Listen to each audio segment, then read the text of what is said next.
శ్రీకాళహస్తి రవాణా శాఖ డివిజన్ పరిధిలో రోడ్డు ప్రమాదాల నివారణకు అవగాహన సదస్సులు నిర్వహిస్తూ తగు జాగ్రత్తలు తీసుకుంటున్నట్లు motor vehicle inspector Damodaram Naidu తెలిపారు.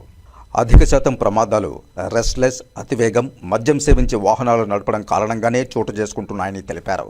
నూతనంగా 6 లైన్ హైవే రోడ్ అందుబాటులోనికి రావడంతో వాహనదారులు మరింత జాగ్రత్తగా వాహనాలు నడపాలని కోరారు.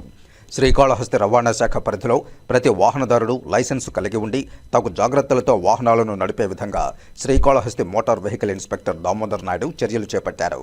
రోడ్డు ప్రమాదాలు అవగాహన కార్యక్రమాల్లో భాగంగా వాహనాలు, ఆటోలు, ద్విచక్ర వాహనాలను తనిఖీలు చేస్తూ ప్రతి ఒక్కరూ లైసెన్స్తో పాటు డ్రైవింగ్లో తగిన జాగ్రత్తలు పాటిస్తూ వాహనాలు నడిపే విధంగా సలహాలు, సూచనలు చేస్తున్నారు. పాఠశాల బస్సులు, గ్రామీణ ప్రాంతాల నుంచి వచ్చే ఆటోలు, ట్రాక్టర్లు ఎప్పటికప్పుడు తనిఖీ చేస్తూ ఓవర్లోడింగ్తో అతివేగం కారణంగా ప్రమాదాలు జరగకుండా చర్యలు చేపట్టారు. Motor vehicle inspector Damodar Naidu మాట్లాడుతూ తమ పరిధిలోని 8 మండలాల్లో 8 పోలీస్ స్టేషన్ల పరిధిలో గత 3 ఏళ్లలో రోడ్డు ప్రమాదాల్లో మరణాల సంఖ్య తగ్గుతూ వస్తోందని, మరిన్ని జాగ్రత్తలు తీసుకుని మరణాల సంఖ్య గణనీయంగా తగ్గేలా కృషి చేస్తున్నట్లు తెలిపారు. 2002లో 150 ప్రమాదాలు జరిగితే అందులో 62 మంది చనిపోయినట్లు, 95 మంది గాయపడినట్లు తెలిపారు. 2023 సంవత్సరంలో 147 రోడ్డు ప్రమాదాల్లో 87 మంది మృత్యువాత పడగా 163 మంది గాయపడినట్లు తెలిపారు. 2024లో నవంబర్ వరకు ఉన్న రికార్డుల ప్రకారం 146 రోడ్డు ప్రమాదాల్లో 65 మంది మృత్యువాత పడగా 175 మంది గాయాల పాలైనట్లు వివరించారు. రోడ్డు ప్రమాదాలు అధికంగా తిరుమల నుంచి తిరిగి వెళుతూ రెస్ట్లెస్ కారణంగా, అతివేగం కారణంగా ప్రమాదాలకు గురవుతున్నట్లు వివరించారు. ద్విచక్ర వాహనదారులు హెల్మెట్లు వాడకపోవడం, అతివేగంగా వాహనాలు నడపడం ప్రమాదాలకు కారణమవుతున్నాయని తెలిపారు. ఆటోలు అధిక లోడ్తో అతివేగంగా వెళ్లడం, సరైన డ్రైవింగ్ విధానాలు పాటించకపోవడం, దీంతోనే ప్రమాదాలు జరుగుతున్నట్లు తెలిపారు. ప్రస్తుతం తిరుపతి, నాయుడుపేట మధ్య 6 లైన్ల జాతీయ రహదారి అందుబాటులోనికి వస్తోందని, ప్రస్తుత వాహనాల వేగం పెరుగుతాయి కాబట్టి వాహనదారులు తగిన జాగ్రత్తలతో వాహనాలు నడపాలని సూచించారు. అధికారి వారి పరిధిలో మనకు 6 మండలాలు ఉన్నాయి. ఈ 6 మండలాలకు గాను 8 పోలీస్ స్టేషన్స్ ఉన్నాయి. ఈ 8 పోలీస్ స్టేషన్ల పరిధిలో గత 3 సంవత్సరాలుగా జరిగిన ప్రమాదాలు, మేజర్ ఇంజరీసు, అట్లాగే చనిపోయిన వాళ్ళ గురించి మనం చూసినప్పుడు 2021లో 157 ప్రమాదాలు జరగడం జరిగింది. 157 ప్రమాదాల్లో 68 మంది చనిపోవడం, 175 మంది క్షతగాత్రులు కావడం జరిగింది.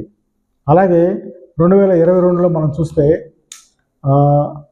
168 ప్రమాదాలు జరిగాయి, 76 మంది చనిపోవడం, 205 మంది క్షతగాత్రులు కావడం జరిగింది.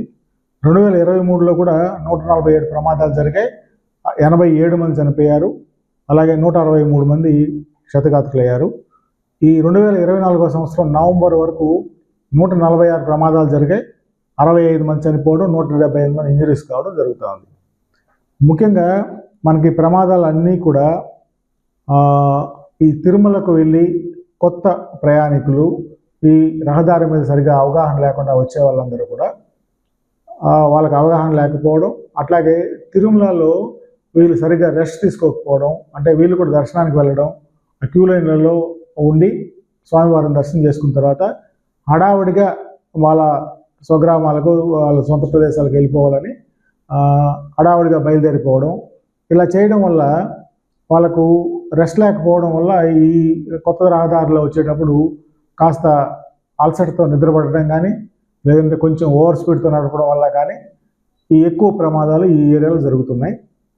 ఇవి కాకుండా లోకల్గా మనం చూస్తే ఎక్కువగా 2 వీలర్స్ ప్రమాదాలు, చాలామంది యూత్ హెల్మెట్స్ లేకుండా ఓవర్ స్పీడ్తో ఈ ద్విచక్ర వాహనాలు నడపడం వల్ల ఈ ప్రమాదాలు ఎక్కువగా జరుగుతున్నాయి. కాబట్టి ముఖ్యంగా మనం ఇక్కడ లోకల్గా ప్రమాదాలు తగ్గించుకోవాలంటే ఖచ్చితంగా ప్రతి ద్విచక్ర వాహనం, అంటే 2 వీలర్ నడిపే ప్రతి ఒక్కరు కూడా ఖచ్చితంగా హెల్మెట్ పెట్టుకోవాలి.